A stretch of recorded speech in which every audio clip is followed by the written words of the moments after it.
Assalamualaikum warahmatullahi wabarakatuh. Salam sejahtera untuk kita semua. Yang saya hormati Ibu Yokotani SHMH selaku dosen mata kuliah Ilmu Negara. Pada kesempatan kali ini saya akan membahas materi mengenai pembatasan kekuasaan negara. Pertama-tama, perkenalkan nama saya Lola Sapitri, kelas 1C Fakultas Hukum Universitas Bangka Belitung, NIM 4012111012, mata kuliah Ilmu Negara. Materi pertama yaitu mengenai pengertian konstitusi.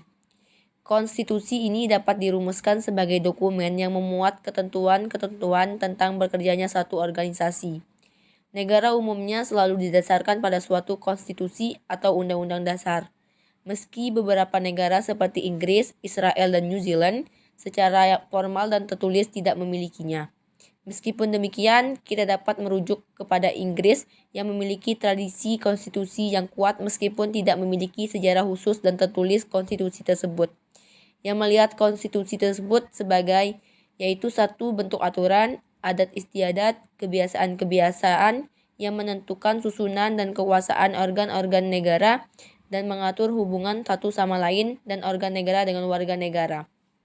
Konstitusi dalam pembicaraan kita tentu saja terbatas pada konstitusi negara, yang merupakan kesatuan politik dari penduduk. Konstitusi dapat dipandang memuat sebagai segala ketentuan dan aturan tentang ketatanegaraan atau undang-undang dasar dan lain-lainnya.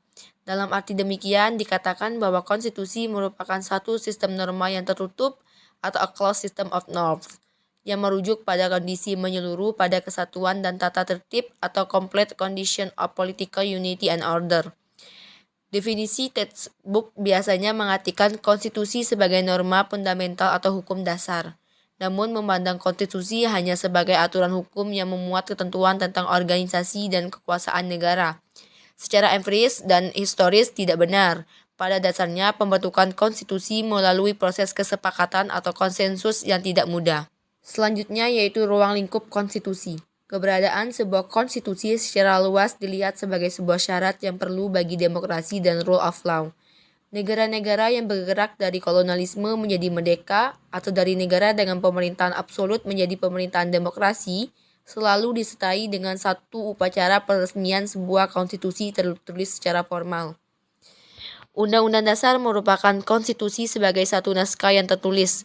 Karena sifatnya tertulis, maka peran hukum yang tidak tertulis menjadi sangat penting dalam memberi makna dan arti terhadap teks tertentu dalam undang-undang dasar. Yang memungkinkan membutuhkan pemahaman karena perjalanan waktu yang panjang saat undang-undang dasar tersebut dirumuskan dan dituliskan dengan konteks taat norma dalam undang-undang dasar tersebut diterapkan dalam kasus-kasus yang dihadapi. Materi selanjutnya yaitu mengenai konstitusionalisme. Meskipun konstitusi memiliki hubungan yang melekat dengan gagasan konstitusionalisme, masih perlu dibedakan dengan pengertian tersebut, yaitu sebagai paham yang meletakkan pembatasan terhadap kekuasaan atau penyelenggaraan kekuasaan, yang dilakukan baik dengan pemisahan atau pembagian cabang-cabang kekuasaan maupun dengan pengakuan dan jaminan hak-hak rakyat melalui konstitusi. Prinsip konstitusionalisme modern sesungguhnya menyangkut pengaturan dan pembatasan kekuasaan negara sehingga dinamika kekuasaan dalam proses pemerintahan dapat dibatasi dan dikendalikan sebagaimana mestinya. Peran negara yang menjadi besar dalam penyelenggaraan pemerintahan dan pengelolaan kehidupan masyarakat untuk mencapai tujuan bernegara sesuai dengan konsensus bersama yang dirumuskan dalam konstitusi menyebabkan perkembangan kekuasaan umum dan kehidupan warga negara semakin besar dan menuntut juga pengaturan serta pembatasan terhadapnya. Walaupun pemerintahan diperlukan bagi kehidupan umat manusia, tetapi setiap pelaksanaan kekuasaan pemerintah harus tunduk pada pembatasan kekuasaan substansif, penting dan kewajiban-kewajiban tertentu. Unsur-unsur konstitusionalisme. Yang pertama yaitu kekuasaan atau politik tunduk pada hukum. Yang kedua, diakuinya jaminan dan perlindungan hak asasi manusia. Yang ketiga, adanya peradilan yang bebas dan mandiri.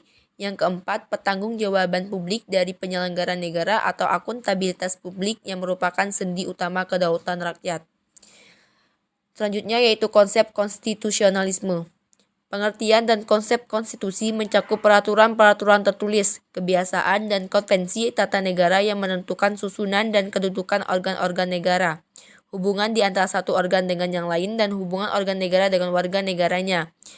Kekuasaan menjadi pusat pengaturan dan perhatian setiap konstitusi, yang harus dikenali sumber, tujuan, dan penggunaannya, dalam rangka membatasi penggunaannya.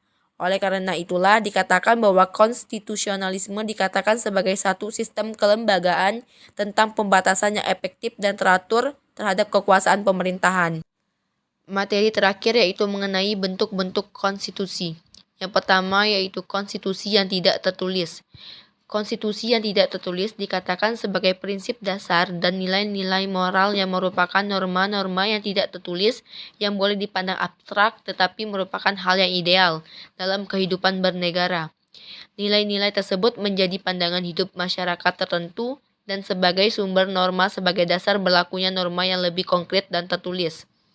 Yang kedua yaitu Undang-Undang Dasar sebagai konstitusi tertulis. Undang-Undang Dasar merupakan konstitusi sebagai satu naskah yang tertulis. Karena sifatnya yang tertulis, maka peran hukum yang tidak tertulis menjadi sangat penting dalam memberi makna dan arti terhadap teks tertentu dalam undang-undang tersebut, yang memungkinkan membutuhkan pemahaman karena berjalan waktu yang panjang saat undang-undang tersebut dirumuskan dan dituliskan sebagai konteks saat norma dalam undang-undang tersebut diterapkan dalam kasus-kasus yang dihadapi. Undang-undang dasar demikian mampu beradaptasi dengan perubahan zaman yang terjadi dalam kehidupan masyarakat yang kadang-kadang radikal. Sekian penjelasan materi mengenai pembatasan kekuasaan negara. Jika ada salah kata, mohon dimaafkan, dan kepada Allah saya mohon ampun. Dan saya akhiri wabillahi taufiq wal hidayah. Wassalamualaikum warahmatullahi wabarakatuh.